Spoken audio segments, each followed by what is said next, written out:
அனைவருக்கும் என்னுடைய அன்பு வணக்கம். நம்ம வீட்டில் தெய்வீக சக்தி, நேர்மறையான ஆற்றல் அதிகமாக இருந்துச்சு அப்படின்னா செல்வம் அதிகமாக சேரும், வீட்டில் ஆரோக்கியம் நிலைத்திருக்கும், நிம்மதி அமைதி அதிகமாக இருக்கும். அந்த தெய்வீக சக்தியும் நேர்மறையான ஆற்றலையும் அதிகரிக்கக்கூடிய மிக முக்கியமான 5 பொருட்களை பற்றி இந்த வீடியோவில் தெரிஞ்சுக்க போகிறோம். நான் உங்கள் சீனிவாசன் தமிழ் செல்விமணி. வீடியோ ரொம்ப சுவாரஸ்யமாகவும் பயனுள்ளதாகவும் இருக்கும். வீடியோவை ஸ்கிப் பண்ணாமல் கடைசி வரைக்கும் பாருங்கள். இது வரைக்கும் இந்த சேனல் நீங்கள் சப்ஸ்கிரைப் பண்ணாமல் இருந்தீங்கன்னா உடனே சப்ஸ்கிரைப் பண்ணுங்கள். மேலும் பக்கத்தில் ஒரு பெல் ஐக்கான் இருக்கும், அந்த பெல் ஐக்கானும் ப்ரெஸ் பண்ணுங்கள். நான் கொடுக்குற ஒவ்வொரு வீடியோவும் உங்களுக்கு உடனடியாக நோட்டிஃபிகேஷனாக வந்துடும். ஒரு வீட்டில் செல்வம் குறையாமல் இருக்குது, ஒரு வீட்டில் எல்லோருமே ஆரோக்கியமாக இருக்காங்க, இருக்கிறவங்க எல்லோருமே நல்லா சுறுசுறுப்பாக, உற்சாகமாக, மன வலிமையுடன் மகிழ்ச்சியாக இருக்கிறாங்க அப்படின்னா அந்த வீட்டில் இருக்கக்கூடிய சூழல் ரொம்பவும் நல்லா இருக்குது அப்படின்னு அர்த்தம். ஆன்மீக ரீதியில் சொல்லணும் அப்படின்னா நேர்மறையான ஆற்றல், தெய்வீக சக்தி ரொம்ப நிறைந்திருக்கு அப்படின்னு அர்த்தம். இத்தகைய தெய்வீக சக்தியையும் நேர்மறையான ஆற்றலையும் நம்ம அதிகரிக்கணும், தொடர்ந்து நிலைத்திருக்கணும் அப்படின்னா சில முக்கியமான பொருட்களை நம்ம அன்றாடம் அந்த வீட்டில் நம்ம பயன்படுத்தணும். இந்த பொருட்கள் பார்த்திங்கன்னா மிக விலை உயர்ந்தது அல்ல, மிகவும் குறைந்த விலையில் உள்ள பொருட்கள் தான். ஆனால் இதனுடைய சக்தி ரொம்ப அதிகமானது. இந்த பொருட்களை நம்ம தொடர்ந்து பயன்படுத்துவதன் மூலம் அந்த வீட்டில் தெய்வீக சக்தியும் நேர்மறையான ஆற்றலும் அதிகரிக்கும். இது மதம் சார்ந்த பதிவு கிடையாது. நீங்கள் எந்த மதத்தவரை சேர்ந்தவராக இருந்தாலும் சரி, இல்லை எனக்கு கடவுள் மீதே நம்பிக்கை இல்லை அப்படின்னு சொல்கிறவனாக இருந்தாலும் சரி, இந்த விஷயங்கள் தொடர்ந்து செய்வதன் மூலம் உங்கள் வீட்டில் நல்ல ஒரு வைப்ரேஷன், பாசிட்டிவ் எனர்ஜி நிறைந்திருக்கும். இதன் மூலம் அந்த வீட்டில் இருக்கக்கூடிய ஒவ்வொரு நபருக்கும் உற்சாகம், மனவலிமை, மகிழ்ச்சி, ஆரோக்கியம் நிலைத்திருக்கும்.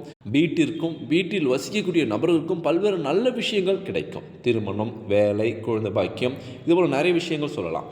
அந்த பொருட்களை எப்படி பயன்படுத்தணும், அந்த பொருட்கள் என்ன அப்படின்னு தெளிவாக பார்ப்போம். முதல் பொருள் பச்சை கற்பூரம். பச்சை கற்பூரம் என்பது உணவுக்காக பயன்படுத்துவாங்க. இனிப்பு பொருட்கள் சீக்கிரத்தில் கெட்டு போகாமல் இருப்பதற்காக பயன்படுத்தக்கூடிய ஒரு பொருள் பச்சை கற்பூரம். இந்த பச்சை கற்பூரம் என்பது நல்ல நறுமணம் கொண்டது. நீங்கள் தினமும் இறை வழிபாடு செய்வீங்க அப்படின்னா விளக்கேற்றி வழிபாடு செய்யும் போது இந்த பச்சை கற்பூரத்தை அந்த விளக்கு எண்ணெயில் நுணுக்கி போட்டு வழிபாடு செய்யலாம். கற்பூரம் ஏற்றி நீங்கள் வழிபாடு செய்யும் போது இந்த பச்சை கற்பூரத்தையும் கூட வச்சு நீங்கள் கற்பூரம் ஏற்றி வழிபாடு செய்யலாம். இந்த பச்சை கற்பூரத்திலிருந்து வரக்கூடிய நறுமணம் வீடு முழுவதும் பரவி இருக்கும்போது அந்த வீட்டிற்கு இறை சக்தியை ஈர்க்கக்கூடிய வல்லமை உண்டு, தெய்வீக ஆற்றலை அதிகரிக்கக்கூடிய வல்லமை உண்டு, நேர்மறை ஆற்றலை இது மென்மேலும் அதிகரிக்கும். இந்த பச்சை கற்பூரத்துடைய விலை மிகவும் குறைவுதான், 100 ரூபாய்க்குள்ளதான் இருக்கும்.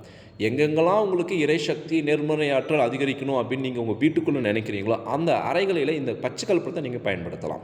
இந்த பச்சை கற்பூரத்தை நீங்கள் திறந்த வெளியிலே வச்சுருந்தீங்க அப்படின்னா அப்படியே கரைஞ்சிடும். அந்தளவுக்கு காற்றில் கரைந்து நல்ல நறுமணத்தை ஏற்படுத்தக்கூடிய தன்மை கொண்டதான் இந்த பச்சை கற்பூரம். இது காற்றில் கரையும் போது இதனுடைய நறுமணம் அந்த இடம் முழுவதும் பரவி இருக்கும். அப்படிப்பட்ட நல்ல நறுமணத்தை தரக்கூடிய இந்த பச்சை கற்பூரத்தை நீங்கள் தூங்குகின்ற அறையிலோ, படிக்கின்ற பிள்ளைகள் இருக்கக்கூடிய அறைகளிலோ, ஹால்லையோ, கிச்சன்லையோ, பெட்ரூம்லையோ எங்கே ஒன்றாலும் பயன்படுத்தலாம். அந்த இடம் முழுவதும் தெய்வீக ஆற்றலும் நல்ல நறுமணமும் தெய்வீக சக்தியும் நேர்மறை ஆற்றலும் நிறைந்திருக்கும். அந்த காற்றை, அந்த வாசனையை நீங்கள் சுவாசிக்கும் போது உங்களுக்குள் ஆரோக்கியம், நிம்மதி, மனநிறைவு ஏற்படும். அந்த அளவுக்கு சக்தி வாய்ந்ததுதான் இந்த பச்சை கற்பூரம். இரண்டாவது ஒரு பொருள் அப்படின்னா பார்த்தீங்கன்னா ஏலக்காய். இந்த ஏலக்காயை நீங்கள் இறை வழிபாடு செய்யும்போது உங்களுக்கு ரொம்ப பிடிச்ச தெய்வம் ஏதோ ஒன்றா இருக்கலாம், உங்கள் குலதெய்வம், இஷ்ட தெய்வம், அந்த தெய்வத்துக்கு இந்த ஏலக்காயை நீங்கள் மாலையாக போட்டு வழிபாடு செய்கிறீங்க அப்படின்னா ரொம்ப விசேஷங்க. அந்த தெய்வத்தை நீங்கள் உங்கள் வீட்டிலே அப்படியே கட்டி போட்டே வச்சிடலாம். அந்த அளவுக்கு தெய்வத்தை வசியப்படுத்தக்கூடிய சக்தி இந்த ஏலக்காய்க்கு உண்டு. இந்த ஏலக்காயில் இருக்கக்கூடிய நறுமணம் எந்த ஒரு தெய்வ சக்தியாக இருந்தாலும் சரி அந்த நறுமணத்துக்கு அடங்கி அந்த வீட்டில் இருக்கும் அப்படின்னு சொல்லுவாங்க. தொழில் செய்யக்கூடிய இடமாக இருந்தாலும் சரி, வீடாக இருந்தாலும் சரி, இறைவன் படத்துக்கு இந்த ஏலக்காய் மாலை போட்டு நீங்கள் வழிபாடு செய்கிறீங்க அப்படின்னா அற்புதமான முன்னேற்றங்களும் மாற்றங்களும் வாழ்க்கையில் ஏற்படும். செல்வத்தின் அதிபதியிலான மகாலட்சுமிக்கு இந்த ஏலக்காய் மாலை போட்டிங்கன்னா மகாலட்சுமியே உங்கள் வீட்டில் வாசம் செய்வார், செல்வம் அதிகரிக்கும். குலதெய்வத்துக்கு உங்கள் குலதெய்வம் படம் வீட்டில் இருந்துச்சுன்னா அந்த குலதெய்வத்துக்கு நீங்கள் மாலை போட்டிங்க அப்படின்னா உங்கள் குலதெய்வம் உங்கள் வீட்டிலே இருக்கும். உங்களுக்கு தேவையான சக்தியும், ஆரோக்கியத்தையும், நிம்மதியும், முன்னேற்றத்தையும் தரும். அந்த அளவுக்கு வல்லமை இந்த ஏலக்காய்க்கு உண்டு. இது ஒற்றைப்படையில் வருவது போல மாலையாக கோர்த்து நீங்கள் தெய்வத்துக்கு சாத்தி வழிபாடு செய்யலாம். இதில் ஏற்படக்கூடிய நறுமணம் தீய சக்திகளையும், தீய எண்ணங்களையும், எதிர்மறையான விஷயங்களும் தடுத்து அழித்து வாழ்க்கையில் உங்களுக்கு நல்ல ஒரு முன்னேற்றத்தையும் உயர்வையும் கொடுக்கும். இது நான் நிறைய முறை செஞ்சுருக்கேன். என் வாழ்க்கையில் பல்வேறு முன்னேற்றங்களை கொடுத்துருக்கு. நீங்களும் செஞ்சு பாருங்கள். ஒரு சிலருக்குலாம் திருமணம் கைக்கூடாது, ரொம்ப தள்ளி போயிட்டே இருக்கும். அதுபோல் நபர்களுக்கு வசிய சக்தி குறைவாக இருக்குது அப்படின்னு அர்த்தம். அவர்கள் தன்னுடைய பாக்கெட்லேயோ இல்லது தன்னுடைய பேக்லேயோ இந்த ஏலக்காயை வைத்து பயன்படுத்தக்கூடிய ஒரு பழக்கம் இருந்துச்சு அப்படின்னா அவங்களுக்கு வசியத்தன்மை அதிகரித்து கூடிய விரைவில் திருமண யோகம் ஏற்படும். இந்த ஏலக்காய்க்கு வசிய சக்தி அதிகம். திருமணம் செய்ய விரும்புபவர்களுக்கு இல்லை காதல் செய்ய விரும்புபவர்களுக்கு இந்த ஏலக்காயை வைத்து யாரை விரும்புகிறார்களோ அவர்களை மனதார இவங்களை விரும்ப செய்யக்கூடிய வல்லமை சக்தி இந்த ஏலக்காய் உங்களுக்கு தரும். மூன்றாவது ஒரு விஷயமாக கிராம்பு. ஒற்றை எண்ணிக்கையில் கிராம்பை நீங்கள் விளக்கேற்றும் போது காமாட்சி விளக்கிலோ அகில் விளக்கிலோ போட்டு நீங்கள் விளக்கேற்றி வழிபாடு செஞ்சீங்க அப்படின்னா அற்புதமான மகிமையும் நல்ல நறுமணமும் ஏற்படும். இந்த கிராம்பு என்பது மருத்துவ ரீதியிலும் சரி உணவுகளிலும் சரி நமக்கு பல்வேறு விதமான பயன்களும் நன்மைகளும் ஏற்படுத்துது. பல்வலிக்கு கிராம்பு எண்ணெய் கிராம்பு பேஸ்ட்டை பயன்படுத்தணும் அப்படின்னா பரிபூர்ணமாக குணமாகும். சமையலில் இந்த கிராம்பை பயன்படுத்துவதன் மூலம் நல்ல ஒரு சுவையையும் அற்புதமான நறுமணத்தையும் ஏற்படுத்தி கொடுக்கும். அதே போல் இறை வழிபாட்டின் போது கிராம்பை வைத்து வழிபாடு செய்வதன் மூலம் நல்ல ஒரு முன்னேற்றமும் அதீத சக்தியும் வல்லமையும் இது நமக்கு ஏற்படுத்தி கொடுக்கும். அடுத்த ஒரு பொருளாக ஜவ்வாது. நல்ல நறுமணம் தரக்கூடிய இயற்கையான முறையில் தயாரித்த ஜவ்வாதை நம்ம வீடுகளில் பயன்படுத்துவதன் மூலம் தெய்வீக சக்தி, நல்ல ஒரு மன அமைதி, இறை ஆற்றல், இறை சிந்தனை, நல்ல எண்ணங்களை கொண்ட ஒரு அலைவரிசை இது ஏற்படுத்தி கொண்டே இருக்கும். அந்த அளவுக்கு நறுமண சக்தி கொண்டது இந்த ஜவ்வாது. நம்ம விலை உயர்ந்த கெமிக்கலான உருவான பர்ஃப்யூமாக பயன்படுத்துகிறோம். அந்த காலத்தில் இயற்கையிலிருந்து கிடைக்கக்கூடிய பொருட்களை கொண்டு பல்வேறு விதமான வாசனை திரவியங்களை உருவாக்குனாங்க.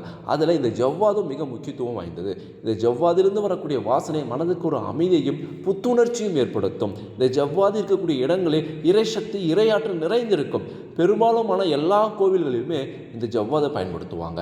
அந்த ஒரு நறுமணம் நம்ம வீட்லேயும் பயன்படுத்தணும் அப்படின்னா கோவிலில் இருக்கிற மாதிரியே ஒரு உணர்வு, ஒரு ஃபீலிங் ஏற்படும். உங்கள் வீடும் கோவில் மாதிரி புனிதமாக மாறும். நீங்கள் ஜவ்வாதை தினமும் பயன்படுத்துவதன் மூலம் உங்கள் வீடே கோவிலாக மாறும். அடுத்த ஒரு விஷயமாக துளசி வாசம்.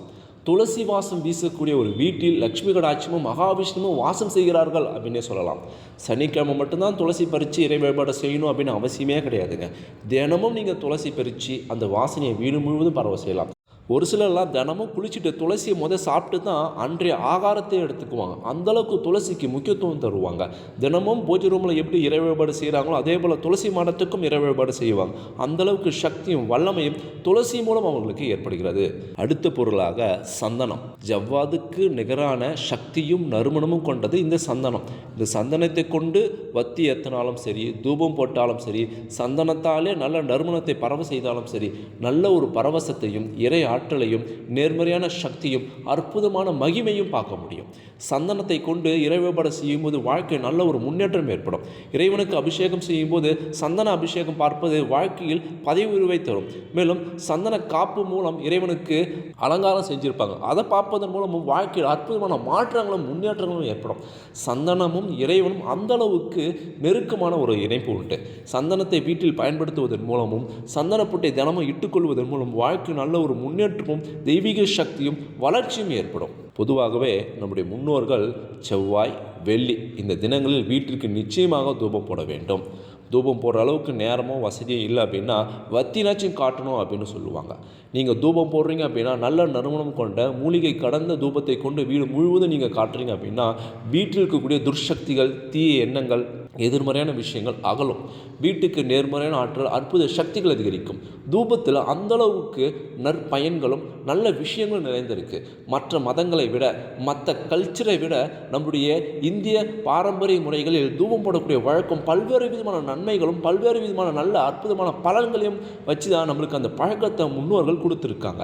நீங்கள் ஒவ்வொரு செவ்வாய் மற்றும் வெள்ளிக்கிழமைகளும் நல்ல நறுமணம் கலந்த மூலிகை பொருள் கொண்டு தூபம் போடுவதன் மூலம் வீட்டிற்கு தெய்வீக சக்தியும் நேர்மறையான ஆற்றலும் வாழ்க்கை நல்ல ஒரு முன்னேற்றமும் உயர்வும் ஏற்படும்.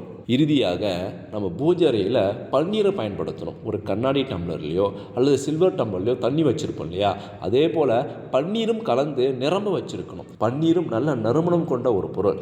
பன்னீரை பூஜை அறையில் பயன்படுத்துவதன் மூலம் இறை சக்தி, இறையாற்றல் மென்மேலும் அதிகரிக்கும். உங்களுக்கு இறைவன் மீது நம்பிக்கையே இல்லை, இருந்தாலும் வீட்டுக்கு நேர்மறையான ஆற்றல், நல்ல ஒரு பாசிட்டிவ் எனர்ஜி அதிகரிக்கணும்னு நினைக்கிறீங்க அப்படின்னா, நான் சொன்ன பொருட்களை நீங்கள் உங்கள் வீட்டில் பூஜை ரூம் தவிர மற்ற எல்லா அறைகளையும் நீங்கள் பயன்படுத்துவதன் மூலம் நல்ல ஒரு நேர்மறையான ஆற்றல், அமைதி, முன்னேற்றம் உங்கள் வாழ்க்கையில் ஏற்படும். நான் சொன்ன தகவல் உங்களுக்கு ரொம்பவும் பயனுள்ளதாக இருந்திருக்கும் அப்படின்னு நான் நினைக்கிறேன். இந்த வீடியோ பற்றி உங்களுடைய கருத்துக்கள் என்ன அப்படின்னு மறக்காமல் கமெண்ட் பாக்ஸில் கமெண்ட் பண்ணுங்கள். இந்த வீடியோவை அனைவருக்கும் ஷேர் பண்ணுங்கள். நம்மளுடைய தமிழ் டெக்னாலஜி சேனலை சப்ஸ்கிரைப் பண்ணுங்கள், லைக் பண்ணுங்கள். மீண்டும் அடுத்த ஒரு சுவாரஸ்யமான வீடியோவில் சந்திப்போம். தேங்க்யூ ஃபார் வாட்சிங்.